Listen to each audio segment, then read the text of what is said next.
Hey guys, I'm Torie, and you're listening to That Girl, the podcast. Grab a beverage of choice and settle in because the new episode is starting now. Hey guys, what is up? It's your girl Torie, and I'm back with a whole new podcast episode. Today's podcast episode is going to be a fun one. It's going to be one that I've wanted to do for a long time, but I didn't know if it necessarily fit my niche, and on top of that, everyone, there were people who just did it so good that I didn't want to kind of step on their toes. Example, Two Hot Takes does so many Am I the Assholes? That's like the whole point of the podcast. And so I was like, leave it to the professionals. But now everybody started doing them. Every single podcast I listen to has recently done an Am I the Asshole episode. So I felt like it was now my time to shine. I felt like I had permission to do it. So I'm really excited. We are going to be doing Am I the Assholes, but Josh sent me these, and so I have not read them yet. I also have a few submissions that I'm going to read at the end that I also have not looked at or read yet, so this is all me for the first time seeing this. So I'm really excited to get into this episode, do a little bit of a different episode, and if you want me to do more of these, definitely comment down below. So yeah, before we jump into this, of course, we have to do our life updates. So if you don't follow me on Instagram, then you're probably confused why I didn't upload on Wednesday, which PS, if you don't, go ahead and follow me on Instagram at thatgirlthepod because that's where I give you guys updates and stuff. I have been really sick. I still sound a little sick. My brain is not working, so you guys know I'm really bad with words. So I'm going to be extra bad with them now that my brain is just not feeling it. But essentially, a bunch of people I know had the big C, So I felt like I probably had it. I had most of the symptoms. So I got tested and it did come back negative. So we think that I have the flu because I do know a bunch of people that have that as well. So I've just been sleeping. Took a couple of days off work, and obviously I haven't been posting. I've been posting on the TikTok, but that's a little bit less effort than everything else, so that's kind of why. But yeah, it's been really, really hard because I'm someone who, as soon as I feel a little bit better, I go back to pushing myself 100%, and this time I did not want to do that, so I was forcing myself to just sleep and not jump into things as soon as I felt like a tiny bit better than I did the day before, and that's not good. Don't do that because you're just gonna feel bad forever. So yeah, that's pretty much what happened and why I haven't been on. I'm gonna do a bonus episode to make up for missing Wednesday, but I don't know when yet because I still don't feel great. So I'm thinking possibly, this is not confirmed, but possibly Friday. So I'll do one on Wednesday and then upload another one on Friday and then one on Sunday and back to my regular posting just to make up for missing that one because I feel really bad. But, I'm trying not to beat myself up too much because there's not really much you can do about being sick, I guess. Except rest, which is what I was trying to do because then you get better quicker. Anyway, on to the rest. You guys, that was like a motorcycle, but it almost looked like a dirt bike outside. That was really loud. So on to my other life updates. What day was that? Thursday was Josh and I's 2-year anniversary. So like I said, I was sick and he also got sick from me. Whoops. So we didn't really do anything. We ordered Mexican food and watched a movie. We watched Jennifer's Body, which I've wanted to see for so long, and everyone says it's good, and it was good. It's a good 2009 movie. I feel like that era of movies is solid. So that's pretty much all we did. Like I said, it was our anniversary, so kind of sad, but we were also sick. So what can you do, But 2 years together. Wow. Maybe one day I'll convince him to come on here. I've asked him before, and he's told me no. But maybe I can convince him to come on here one day and talk about how we've made it to 2 years. Woo! I don't know. What else? Lucky girl syndrome. I don't really have an update since I've been sick. Nothing really too lucky has happened, but obviously I'm still open to it. I've been scripting and writing affirmations in my notes just over and over again in my phone when I have time. And like I said, I've been sick, so nothing crazy's happened with that, but I'm gonna keep doing it, and we'll see. What else is there to talk about? I feel like, oh my gosh, I have so many like pop culture things to talk to you guys about. First, Tarte Cosmetics. I don't know if you guys saw that, but I follow the makeup industry quite a bit and just like try to stay fluent with pop culture and like influencer tea, but not like Charlie D'Amelio like breakup tea, like business kind of tea. So basically, if you didn't know, Tarte Cosmetics spent like, I'm pretty sure it was millions of dollars on a trip for all these girlies to go to Dubai. Why can't I talk? Alex Earl being probably, in my opinion, the most current and like trendy person at this point to go on it. And pretty much the whole time, none of them talked about Tarte, and they actually went as far to talk about other brands such as Charlotte Tilbury.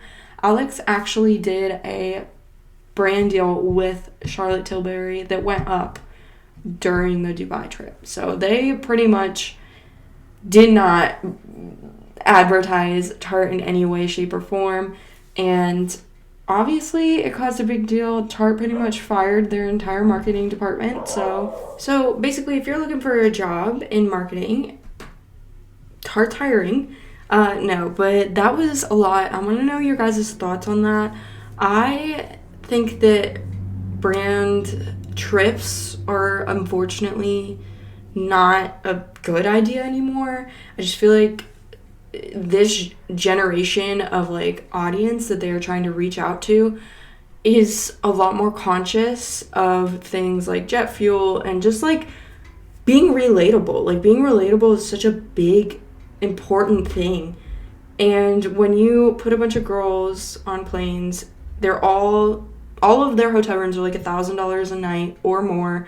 They're doing all these extravagant things. No one relates to that. And like I said, like there's the whole conscious aspect of it. Like you're spending so much money on these women, and like people in our generation tend to, not even my generation, even in the generation below me, they typically have a hard time with like trips that aren't necessarily essential. Like, you know, I feel like they're just going to look at this like it was a huge waste of money for a bunch of people who already are able to take those trips on their own for the most part. So I don't know. I don't know. I'm not going to speak for an entire audience, but in my opinion, I just feel like brand trips are going out the door. And if you are going to do anything, it's going to be more like an event. So like a cocktail party, like a release party for a new brand. And I know Tarte is known for their brand trips, but maybe it's time to be known for something else, maybe, potentially. So that's my thoughts on it. Obviously, I have nothing wrong with brand trips. If anyone wants to invite me on a brand trip, obviously I'm there for it. I don't see a huge issue with it, but from like a audience standpoint, I know that there are quite a few large audiences out there that would definitely not see this as great, especially with the pandemic. The pandemic really just stopped brand trips completely. So I just think they should have allocated their funds towards something else that maybe is a little bit more relatable to the community and their audience, because yeah, the audience is just not about brand trips anymore. Unfortunately for Tarte, since they put so much emphasis on that. The Lavender Haze music video came out. So Taylor Swift, hi, where are my Swifties at? Basically, I'm gonna be real with you guys. I didn't really like the music video. Was it visually cool? Yes, and I don't think that it's necessarily that I didn't like it. I think I just really expected her to go in a different direction. And obviously she wrote the song, so she knows what she meant when she put the words on paper. But like the feeling that I get when I listen to the song is more of like a vigilante shit. I'm done with the bullshit. Like, leave me and my relationship alone. So I was just expecting more of like a boss bitch, like maybe an open blazer. And then when she says like, get it off my desk, just her like completely throwing all of the shit off the desk, like sliding it off. And I don't know, I thought she was gonna go in like that direction, more of like a soft, like it's hard to sleep at night. we have a relationship. I don't know. It wasn't what I expected. Not that there's anything wrong with it. I just felt like, I don't know, I liked my version in my head so much that I have a hard time getting on board with hers, which is a me problem, I know. And not that it's not great. So many people love it, and I do love the idea of, like, her bringing attention to, like, anxiety and staying up at night over something, which isn't necessarily, like, bringing attention to mental disorders as a whole, but it is bringing attention to, like, someone who is so successful, so beautiful, someone who supposedly has it all, still struggles with things like being kept up at night with anxiety. So I did like that. I don't know. It just wasn't what I expected. I want to know your opinion on it, though. So either DM me, comment on my Instagram, comment down below if you're able to, because I want to talk about it with someone, and none of my friends are Swifties, and it physically hurts. It's, like, really bad. So, before we jump into the stories, as usual, don't forget to subscribe and follow all the different words for keeping up with me on whatever platform you're on. If you want to follow my Instagram and TikTok, it's thatgirlthepod. We have such a good time, and the whole point of this whole community is to lift each other up and bring, like, help each other reach our goals without judgment. So, if you are down for that, we're down for you joining us. It's such a good time, and I would love to see you be a part of the gang, the girl gang. So yeah, with that being said, let's jump into our first Am I the Asshole? Let's see. Josh just sent me all the links, so we'll start with the first one. Okay. Am I the asshole for silently getting up and walking out of the restaurant during New Year's Eve dinner after I was told to pay for everyone at the table? And then parentheses, it says my in-laws. I have a lot of opinions about things like this, so this is going to be good.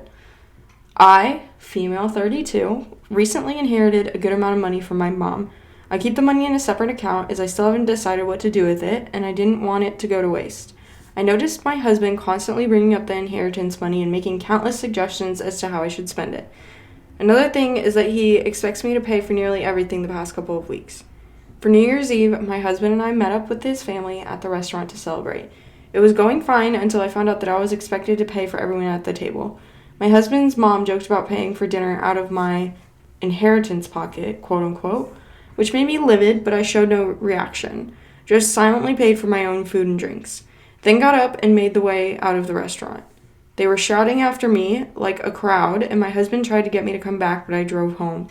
He got back at 3 a.m. yelling at me, saying I was pathetic to get up and walk out on him and his family after they relied on me to pay for their food and thought I was gracious enough to do it, but they were wrong. He said I humiliated him and family, and that what I did was an attempt to get back at them for not being able to help mom when she was sick. Not true is all I'm going to say. He is mad and is saying that I caused a huge rift between his family and me when it wouldn't have hurt me to pay for the celebratory dinner. Am I the asshole? Okay, I'm just going to go with no, you're not the asshole.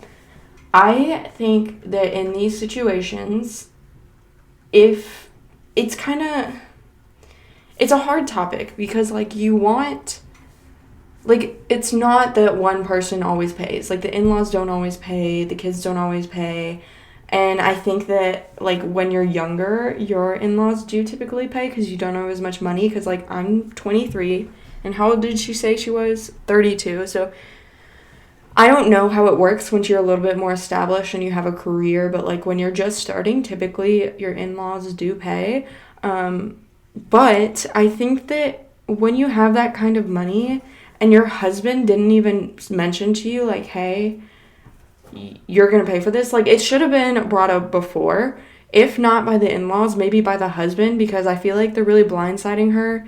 And I also feel like if she feels like he has been paying, or she has been expected to pay for everything the past couple of weeks, she should have brought it up with him before the dinner, just to clear the air. Like, I'm huge on communication, so I feel like she should have brought it up with him and said, hey, I'm feeling this way, I got this money, but maybe it's for this or it's for that. Like, I'm not trying to spend all of it immediately. So I understand where she's coming from. I mean, it's one of those, it's really hard when it comes to, like, paying for food because you never want to bring it up before. Like, it's really awkward.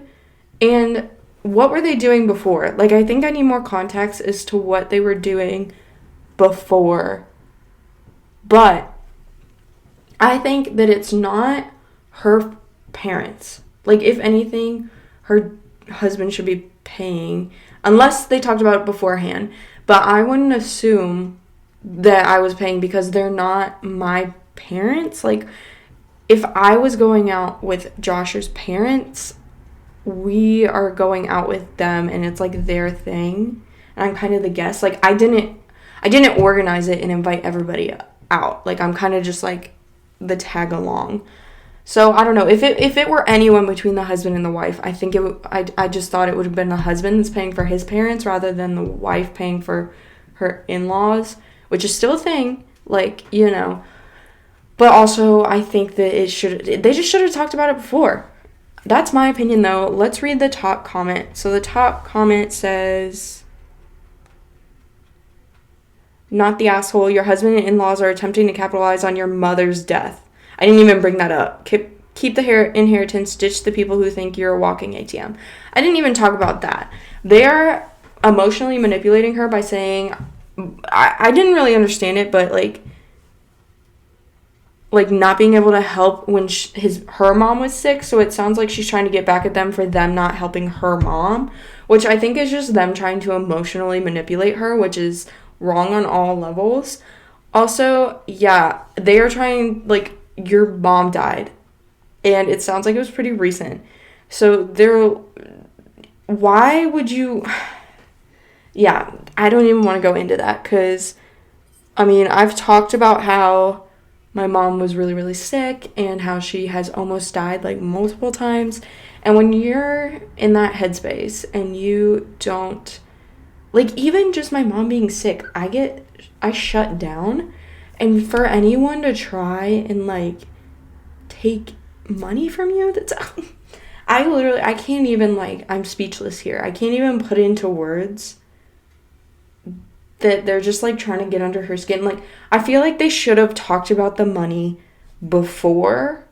And they are husband and wife, so I don't think it's inappropriate for him to say, hey, what's a game plan with your inheritance money? Just from a financial standpoint, like, are you planning to put it in savings? Are you planning to put it towards this? What are you planning to put it towards?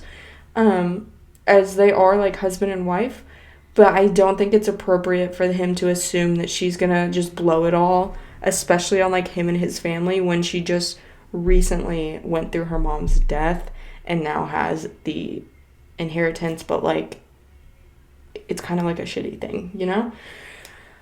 I don't even know. I don't have words for that. That just makes me really upset that they would assume that, and not, like, with the circumstances, it's not like she just happens to have a lot of money. The way that she got the money and how she didn't recently have it and things like that just makes me really uncomfortable.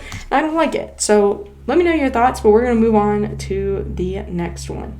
Am I the asshole for moving my son into a rental apartment after finding out that his dad's been canceling his job applications? What? Okay, my son, and we'll call him Aiden, who's 23, moved back in with us upon graduating college as my husband wanted. My husband's original plan was to have Aiden live with us for free, but stay at home and help with his disabled younger brother, who is 16. Aiden started complaining about needing money and wanting to find a job. My husband was against this and even offered to double his allowance, but Aiden was growing tired of staying at home. So he began looking for jobs here and there for over a year, but none of his job applications came through. He just applied and they never got back to him. We were confused by this till recently. I found out that my husband was being behind all the job applications being canceled. He'd wait till Aiden applies, then he proceeds to cancel his application by impersonating him and using his email. I blew up at him for this, but his justification is that he's just trying to make sure that our younger son is cared for by Aiden, and said that Aiden has been big help and him getting a job will affect his care for his brother. I went ahead and rented an apartment for Aiden and told him to stay there till he finds a job and starts paying for it himself. Aiden was hurt upon knowing what his dad did. My husband was livid when he found out. He called me unhinged and said that I was separating the boys and teaching Aiden to become selfish and care more about a job than family. He also said it was a huge decision for me to rent an apartment without even running it with him. He's been giving me hell about it and is calling me a terrible mother for encouraging Aiden to be selfish and self-centered. He said I needed to see that and understand why he did what he did. Okay, I'm livid. This is pissing me off. Josh knows that this kind of stuff really gets to me, so I see why he gave me this one. And I'll explain. He is not responsible for his brother. And I feel like they are pushing that responsibility on him because they don't want to do it. And it's awful. You know, no one plans to have a disabled son. That's not something that you plan for, and I understand that. But it's not your son's responsibility to care for him either. And the fact that he has an allowance at 23, I'm sorry. No. Like, unless you're going to pay him a nurse's salary or, you know, a salary of someone who can watch his child full time, then you should not be doing that. And for the husband to say that he was selfish or she was selfish and she's teaching Aiden to be selfish, no, he's the selfish one because he is trying to control his son's life. His son wants a job. His son wants out of the house. Do that. And he's, like, not allowing him to do that. That is so, I hate that. Like, no, absolutely not. And so there is an edit. It says, edit, a few things to mention. My husband says that since he and I have health issues, then we could use Aiden's help. Again, it would be nice if he took care of them, but it's not his responsibility. He's 23. 2, when I suggested outside help, my husband refused, saying he won't ask anything from anybody and that his son is his problem and nobody else's. It's his problem and nobody else's, yet he's making it his son's problem. Excuse me? What? 3, I used money from our joint account to pay for the rental apartment. My husband said it was wrong and that it was a major waste of money since we deal with medical bills consistently. I can understand that. But he doesn't really... Like, you shouldn't fight fire with fire, but he doesn't have a right to tell her what's right and wrong when he's out there, like, doing shit like that to sabotage his son's future, the 23-year-old son. And okay, let's read the top comment. Not the asshole. A 23-year-old cannot exist on allowance, and he's not a de facto caretaker. That's the word I was looking for earlier. Your husband seems unhinged. You did the right thing for your son. And then the OP said, you're right, his allowance wasn't enough even with my husband's offer to double it. It's not a solution. What else do people say?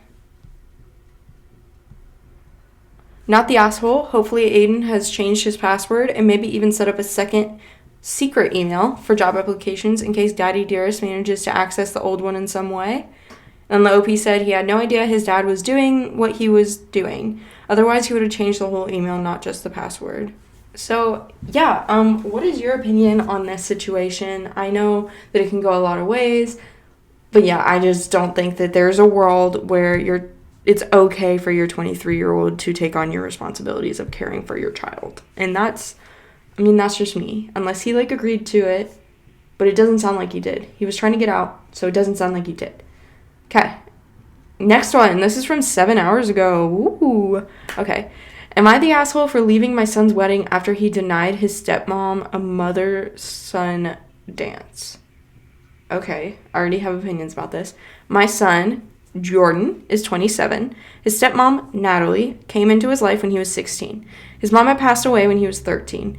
Jordan never really considered Natalie as his mom. He refused to let her get close and shut down every attempt to have a close relationship. He even moved in with his aunt months after Natalie and I got married. As years went by, they started reconciling and seeing each other more often. He invited us to his wedding, which took place days ago. We got there and the atmosphere was great, until later when I found out that Jordan had denied Natalie a mother-son dance and instead chose his aunt to dance with him. Natalie told me this minutes later, and I couldn't help feel irritated and quite upset. I decided to get up and leave, and we both left. I got calls from my family after they saw me leave, and Jordan called later and I told him why I did it. He got mad and said it was his wedding and that his aunt is basically a mother to him and said that Natalie shouldn't expect special treatment. I said it's not special treatment, but a tradition. Besides that, he hurt her feelings for no reason other than for the sake of being malicious. He got offended and accused me of ruining his day and causing a scene. Now the family sided with him and said I shouldn't have left no matter what. Yeah, I agree with the family. You are the asshole in this situation. I think that, especially from someone who has, like, a non-traditional family, it's your day. If you don't want to dance, like, with someone or you do want to dance, that is up to you. Okay, sorry, someone just stopped outside of my window. Okay. Like, it's up to you what you want to do on your wedding day. You want to have a mother-son dance, do it. You don't do it. I do know that a lot of times this is planned ahead of time. Obviously, they pick the song and things like that ahead of time. I don't know if, like, sometimes people decide to do dances with their mom or father, daughter, and they decide to, like, choreograph something ahead of time. But sometimes they just pick the song and they kind of go with it, and it's kind of like a surprise. However, he definitely planned to do it with his aunt ahead of time. I don't think that he should have told his dad, because his dad definitely wouldn't have come to begin with. So I don't think he did anything wrong. Like, it's not a tradition. He said it's a tradition, but your family isn't traditional. And that's not your fault. Like, it's not his fault that his wife is, did she pass away? Is that what it was? Yeah. It's not his fault that his wife passed away, obviously. But he has a non-traditional family. That is his stepmom. And some people love their step-parents. They're really close with their step-parents. And some people just aren't. And I think that to force him to do something like that is, you only do it once in your entire life, and to kind of tell him he has to do it a certain way, even though it's his wedding, he's a grown adult, all of those things is wrong. Like, it's his wedding. If it was someone else's, say that it was like the husband and Natalie, the stepmom's wedding, and they wanted him to do a dance, like Jordan, the son, to do a dance with the stepmom for some reason, I would understand saying, yeah, he should do it. But just like they would expect that same, like, respect from him to do it, they should also extend that same respect to not force him to do something that he doesn't want to do on his wedding, especially when it's traumatic. Like, your mom passing away is extremely traumatic, and he was 13, which is, like, a hard time in your life to begin with. Like, 13 is just the worst. I'm convinced that is the worst time in anyone's life. And so you put, like, a huge traumatic event on top of that. I understand, like, him not wanting, or I don't understand, but I sympathize him not being super close with her. He was already 16. Most people move out and go to college at 18. Like, it makes sense. So yeah, the dad is the asshole. You should never leave your son's wedding for something like that. You shouldn't, period, but something like that, you definitely shouldn't. So we don't like him.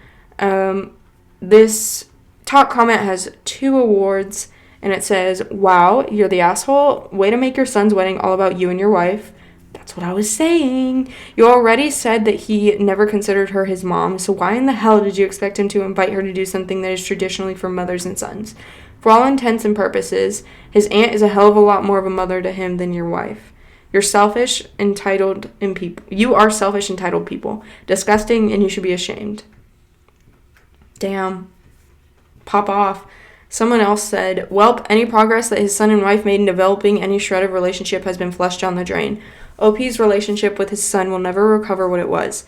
He left his own son's wedding. Jesus Christ, if he thought shunning his son at his wedding was okay, it makes me wonder how many times he has done it in the past. Thank goodness his son has a loving family outside of his horrid parent. Here's another one that's like yellow and has the award. It says, you're the asshole. She was never a mother figure to your son. In fact, he showed you exactly how he felt about her when he moved out once you moved her into his home. Yes. Okay, I forgot to totally talk about that, but that's what I'm saying. He was pretty honest from the get-go. Anyway, let's continue. He was kind enough to invite you and your wife to his wedding, but your wife had zero right to demand to be treated in any capacity as the mother of the groom. She is not a replacement mother to him, and your attempts to force that issue will cost you your son if he hasn't already reached that point with your terrible behavior at his wedding. Thankfully, he has his aunt who genuinely loves and cares for him and was willing to support him when you decided that your new wife was more important to you than your son. Facts, facts, facts. I cannot say that enough. Literally gonna upvote that real quick. Yeah, just because you have a new wife does not automatically mean that they're a new mom. Or vice versa, just because you have a new husband, they're not a new dad. Those are 2 completely different roles, and it would be nice if both aligned, but in some situations, they're not going to be a replacement mom. Like, it would be nice if you automatically got along, and sometimes, most of the time, it's when they get remarried, when the kids are really, really young, they do take on a parental role, but that's not always the case, and so I'm just like, he put his wife over his son. I agree with that. And I think your kids should come before anything. That's my personal opinion. So, yeah, what do you think about this one? Big yikes. That's a big yikes. Next. Am I the asshole for telling my brother I will help him and his children, but not his wife? My brother and I were adopted into the same family. He's white, and I'm a dark-skinned black woman. Our parents were an interracial couple, and our family had some unique challenges over the years, but our parents did their very best by us and tried their hardest to get as much information as possible with our birth families. It was a little easier with mine because I was orphaned and I had 2 older living birth relatives who were just incapable of caring for me and needed care themselves. My brother had a very different story and he had no information at all. When he was 20, he met his wife. They married after 2 years of dating. She always gave me bad vibes. Around the time they got engaged, he told me she kept bringing up his birth family and how he should find them before the wedding. I had told him he didn't have to do anything, but he knew Mom and Dad would help him and he'd have my support. She went behind his back to find him via DNA, and it was a shit show. But for some reason, he forgave her and decided to meet the people, which she was thrilled about. It was around that time she told me to get lost because he had sisters who were actually related to him and not, you can guess the slur, who always made his life more difficult. Okay, she's the worst. Wow. Okay. She told me I was crazy if I thought I'd be in her wedding photos. She also said our parents should get used to having only one child. My brother had already started to pull away by then, and because I was hurt and angry, I never told him what went down between his now wife and I. I chose to not attend his wedding, and I know from our parents that that day was very messy. 6 years of no contact happened. Wow, I can't talk. 6 years of no contact happened, and then he reached out and apologized for letting anything come between us. We have been back on speaking terms for over a year now. It took a while, but we are doing so much better. I always loved my brother, but was hurt by the stuff that went down between us and me and his wife. A few days ago, my brother's family ended up in a shelter. He lost the job he had for many years and took a huge pay cut in the new one at the same time that his former landlord decided to illegally kick them out by changing the locks. My brother did contact a lawyer, but nothing is as fast as they show on TV and the movies, and they have no place to go. I live in the same city, which would allow him to keep what job he has now, at least, and so he asked if they could stay. Wait, I thought he lost his job. Oh, okay, he has a new job. Sorry. I said I would help him and the kids and they could stay, but his wife is not welcome in my home. He told me he would take that, which did surprise me some. His wife is pissed. She came after me about separating her children from her and how unhealthy it would be for them to see her in a shithole while they're safe and comfortable with me. She called me all kinds of names, like petty and bitchy and an asshole, but it was the comment about the kids that got me questioning. Am I the asshole? Okay. You're not the asshole. No. I totally understand not letting her back into your life at all. No, I would not let her back into my life under any circumstances. So, yeah, no. I want to know, did you ever, because I was kind of surprised that, her brother was fine with the wife not moving in. I wonder if she ever told them about what happened between her and the wife and all the things he said to her. I think that he should have, first off, they should have never gotten married. You should never marry someone who is that disgusting towards your family to the point that they don't even feel comfortable coming to the wedding. Red flag. The DNA thing is a huge red flag. That is not your place. She's a horrible person. They never should have gotten married in the first place, but you can't change that. Yeah, I don't think you're the asshole. Let's read these comments because I'm anxious to see what they say. Not the asshole at all. That woman is hideous, and I hope this is the first step in your brother divorcing her and taking full custody of the children. I wanted to say it, but I didn't want to be the one to say it. A divorce would be good. If you haven't already, it's time to explain to your brother what she said and why you refuse to let her into your life. Provide a safe and loving home for your brother and his kids. Be a model for a loving and secure family relationship. It may be the first time they see a woman give them consistent loving and attention because I doubt their mom is doing it. Facts. Someone else said I would have told the brother the minute it happened. That's the one thing I think she should have done differently is tell the brother. And I know that it would probably hurt him, but it may have saved him from this relationship and now a potential divorce And she didn't mention anything about a divorce, but I mean, it's obviously not the healthiest relationship. And now you're, like, putting these kids through it. I'm just think that if I understand why she didn't tell him, because it's a hard place to be in, and that's, like, his wife and such. But I do also think that if I were in that situation, I would have told him the minute it happened. I also wonder how old they were when they were adopted. You know, like, were they older? Were they really young? How long were they together? And, like, your siblings are your siblings regardless of if they're adopted or not. It just makes me wonder how close they are, because, like, how long were they together before they grew up and moved out and things like that. Another one says, not the asshole. You don't feel safe having a racist woman in your home, therefore she is not allowed in. Someone else said, I'm surprised a racist would even want to live in her home. OP, your brother and his kids are blessed to have you. Yeah, that's another thing, and I think that's what she meant by the comment of, like, my kids get to see me with you, like, in your household.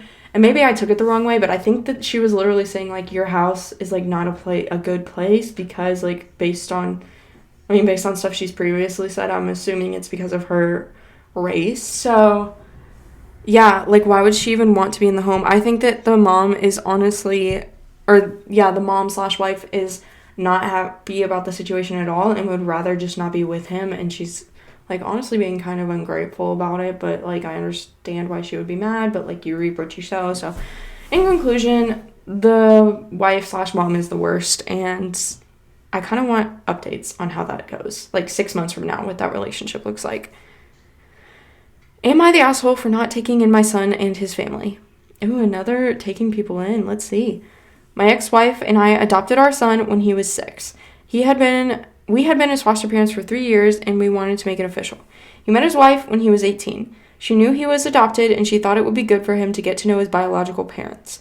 Over the course of the next few years, my ex-wife and I were slowly pushed out of his life. When they got married, we only received a wedding invitation. We were not a part of the wedding party. His biological parents and their spouses sat at the family table. We have not had the opportunity to meet our granddaughter, and she is nearly 3 years old now. I am sad about the situation, but my ex-wife is heartbroken. I hate to see her hurt when all she did was try and be a good mom. I can honestly say that I am not a fan of my daughter-in-law, and I wish she had never come into our lives. Recently, they have run into financial problems, and they lost their home. My son's job is in the city we live in, and his biological parents and his in-laws all live in other cities. He called my ex-wife to ask if they could stay with us while they got back on their feet. I said no. My ex-wife wants to, but I refuse to be used. He has been distancing himself from us for 9 years now. The only reason he called was because he is desperate. I don't think I owe him anything. I offered to pay for whatever it costs for him to move his family to the cities where his real family is. His wife called me to scream at me. She says that I am abandoning my son and grandchild. I said that since he didn't think of us as parents when they got married and had a child, then they should not think of us that way now. Then I blocked her. My ex-wife says that I'm being too harsh and that I need to forgive them. But here's the thing. I don't think it will change anything. All that will happen is that they live in our home and they abandon my wife again as soon as the chance presents itself. I definitely agree that they're using you, and that puts you in a hard situation because if you set boundaries and put a stop to being used, people are going to be mad. And this is another one that I think could be, like, a justifiable asshole because they said no. But, like, oh, yeah, I wouldn't. Braxton, my bunny, wants to eat cardboard. Can you wait, like, 5 minutes? Oh, that's Bourbon. Sorry, Burbs. Can you wait, like, 5 minutes, buddy? Okay. So, yeah, I think that the ex-wife, they are reaching out to her, and she's been so desperate for a relationship for so long that they're reaching out to her, and she's grasping at whatever she can, but they're going to hurt her. It's only going to hurt her in the end. And I think that setting boundaries is definitely the right thing to do. And him offering to move them to a city closer to their family, like, they chose who their family is. They chose everything. Like, when you choose who sits at the family table at your wedding, you can choose as many people as you want. You can choose as little people as you want. That, like, they did that intentionally. So, what is my bunny doing? They did that intentionally. They left them out on purpose, and they have not reached out to them about their grandchild. And I don't know, it could go both ways. I don't know if they've reached out either to the son, but I definitely think that they're not the asshole in this situation. There is an edit, though. Oh, there's 2 edits. So the first edit, he was removed from his biological parents because they were very young and it wasn't a good situation. If they had been older or more stable, I'm sure they would not have severed their parental rights. Then the other edit, sorry, I edited my post to make it more clear. His mom and I are divorced. She is in an extended care facility and he cannot live there. I kept our home. I'm still friends with her and we see the kids together as a family. I still care for her deeply, but her condition wasn't something she wanted me to deal with. Our son didn't even know we had separated when he called her. Ooh, I wondered why, oh, hold on. Which bunny is that? Braxton, what are you doing? Uh-huh. I wondered why he said ex-wife, but yet they still live together. But that makes sense. And the fact that, he didn't even know that they were separated and he went to his mom, that just shows that, he kind of knows who's going to be more of, a pushover. And he knew his dad would say no. And he knew his mom is more of, a push. I'm sure she's made it obvious she's more, she wants this relationship. So the fact that he went to her and not his dad, I don't know. It's weird with me. Let's see what the comments say. Not the asshole. He and his wife have spent 9 years making it abundantly clear that you and your wife don't matter to them. Only to remember you exist when it's convenient for them. Your son might be having financial problems, but he's abundant in audacity. Your son, and then they quoted where it says, I am abandoning my son and grandchild. And they said, your son abandoned you, and you can't abandon a child you never met. It might hurt your wife to not let them stay with you, but it'd hurt her a hell of a lot more when they dropped her like a bad habit again in a few months. That's what I said. Okay, here's another one that has an award. Not the asshole. He has been pushing you away for 9 years for his bio parents. He's clearly indicated you are not his parents. He doesn't get to randomly come back and majorly disrupt your lives because he's in a bad position now. He will 100% be using you and his wife. Sounds awful. You were more than generous to offer to pay for them to relocate. I understand your wife wanting to bring him back, but sounds like he has no remorse over how he has treated y'all for almost a decade. Facts, facts, facts. I think that's all we need to say about that one. I mean, yeah, it's just classic using and losing. I don't know if that's the term. But yeah, I'm not a fan of that. Okay, so these are the ones that were submitted on my forum. By the way, if you ever want to submit an Am I the Asshole, they are completely anonymous, and you can access them using the link tree in my Instagram bio, which is @thatgirlthepod, like I said earlier. I have Am I the Asshole on that link. I also have just any advice or things you have questions that you want to ask me. They are both, like I said, completely anonymous, so I have no idea who these came from. Okay. I need opinions on this one. I was friends with this girl all through college. In our senior year, I asked her to be my roommate. I already had 2 other roommates, but our house we were renting was a 4-bedroom house, so why not? She was cool, always got along with me, and I felt her vibe would fit perfectly with our already established roommate situation. When we all moved in, we discussed who was bringing what pieces of furniture, what we had, and roommate stuff when we were first moving in. She was bringing the couch and the TV. I had the TV stand and the bar table. My other roommate had the side tables and some decorations here and there. I didn't notice a set day where there was a shift in our friendship, but she started to act a little funny for about a week before this happened, and it was like a switch flipped. So now you got some background. Let me paint you the picture of that day. I cannot read. I'm so sorry. This font's just really small and my brain hurts. Anyway, my friend from home was coming into town to stay with me and was going to a birthday party with me and my other roommate. We always let each other know if we were going to have guests over just so no one walks out of the bathroom naked. This was more of a rule, but, And no one had an issue with this friend coming. We even let everyone know we were going to be hanging out in the living room pre-gaming and getting ready, and everyone was welcome to join. The roommate that I discussed earlier that was my friend from school that had moved in that owned the couch did not come out of her room that whole time. We found it weird, but we figured she was just studying for classes or something and decided not to bother her. Time goes on and we leave for the party. No big deal, right? Wrong. We come back with some people from the birthday party that wanted to keep drinking and partying, and the TV and couch cushions were missing. Confused, I text the group chat, blocked from roommate that owned the TV and couch. My guest and I were all so confused and had no idea what was going on. I figured it was because we used the TV to play music or sat on the couch all day. I had no idea at this point. Was just trying to reason why she would take away these items. She's taken the remote away from us before and had asked us permission to have the remote, so this was far this was too far-fetched. But I decided if we can't share, we are going to have a living room for everyone to use. So after all my guests leave, I packed up everyone's stuff and put it into piles with their names on it and told everyone to take this to their room. All the roommates did this except for the one that blocked me, and when she came home the next day, her mother and father questioned me about this and told me it's my fault that the TV and the couch were gone because I disrespected it. So am I the asshole? Okay. I don't want to say too much, but I am involved in this situation. I am not really any of the people that she mentioned, but I know I was there, and I know who submitted this. I think that both were assholes, but in different ways. So the girl who literally took the couch cushions and the TV, while these two people were at the party, I was there, and she screamed at me for, like, no reason and told me I was going to hell because my mom did certain things that my mom actually never did. Like, she made all of it up, and she's like, because your mom did this, you're going to hell. Made me cry. Huge deal.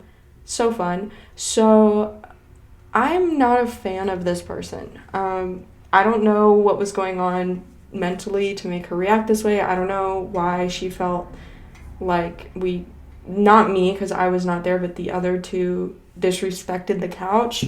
Don't really know what that means. We have actually caught her dog peeing on the couch multiple times, so, like, if anyone disrespected it, not me.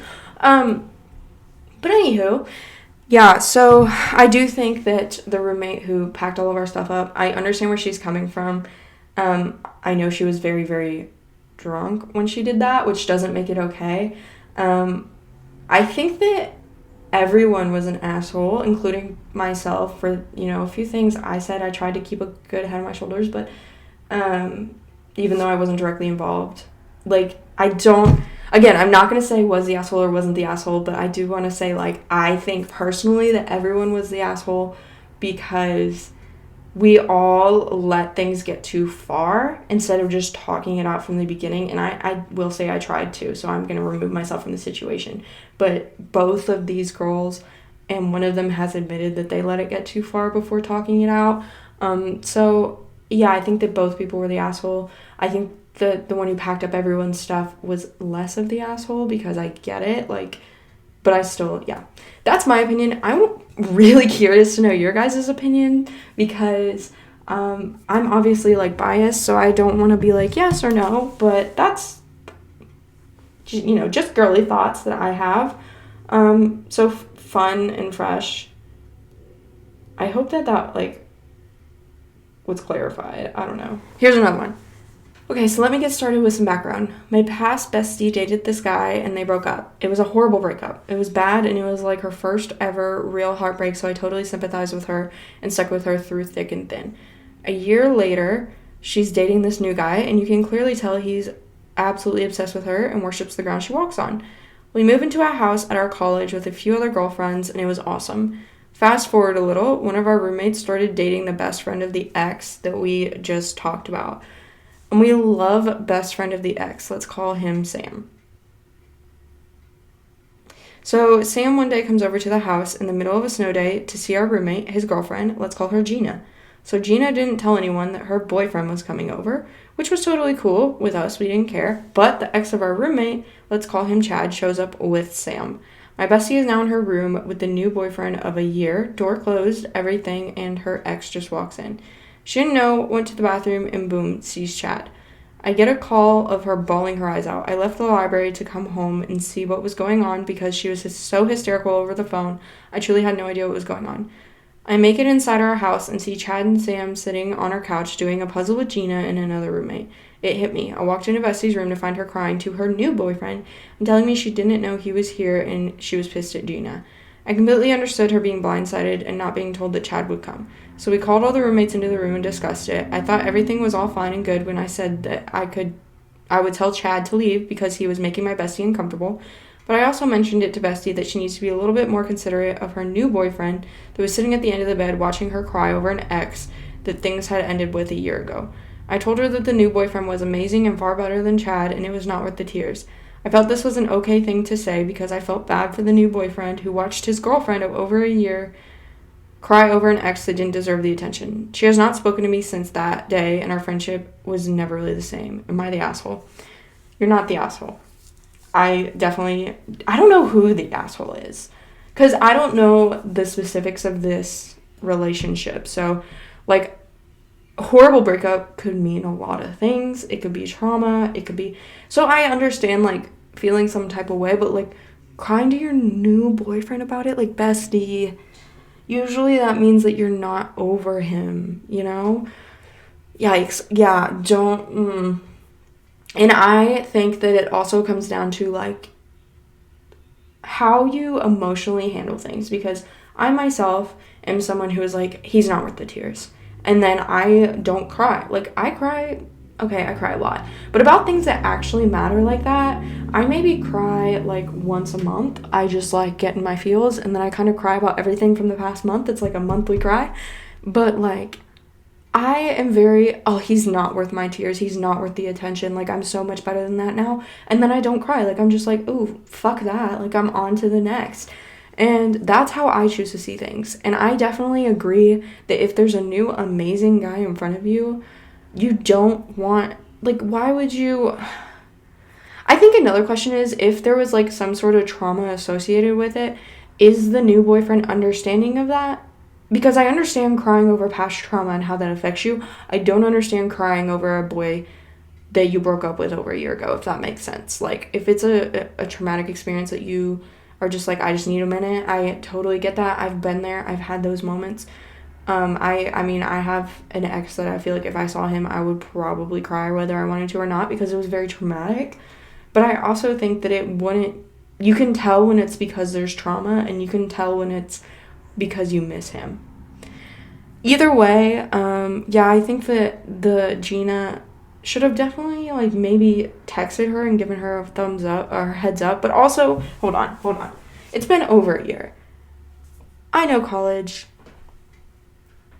There's a lot of guys that you have things with, and then they show up at your house with your friends because you're all in the same friend group. And, like, I would not expect someone to text me every time a guy that I hooked up with or dated or something was it's showing up at our house, because we all have the same friend group.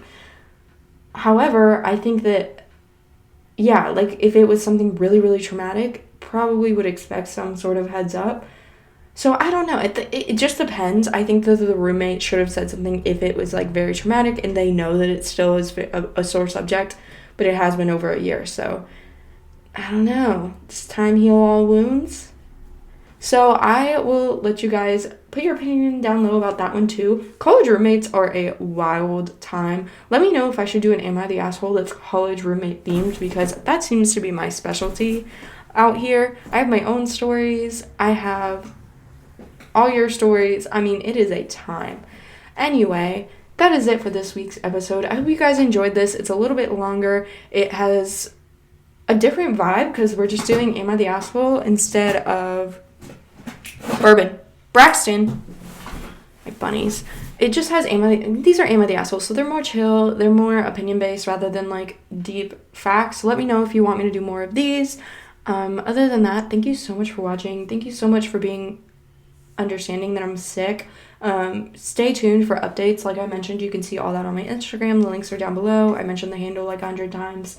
If you don't mind leaving a rating or a review, it helps out my channel. I say that every time. It helps out my episodes. I did it again. It helps out my podcast so much. So if you want to click the stars, that takes like 1 second. Or if you want to leave a review, that takes like 3 seconds. And it could change my life forever and help me devote more time to the community so that I can like help you guys more and put more of my heart and soul into this podcast and brand and community, because it's more than just a podcast. I want it to be an experience for you guys where you feel that you're heard, you're seen, and we're talking back and forth. It's not one-sided. I want this to be your podcast just as much as it's mine. So let me know how I can do that by leaving me a review about what you love, what you hate, and anything in between.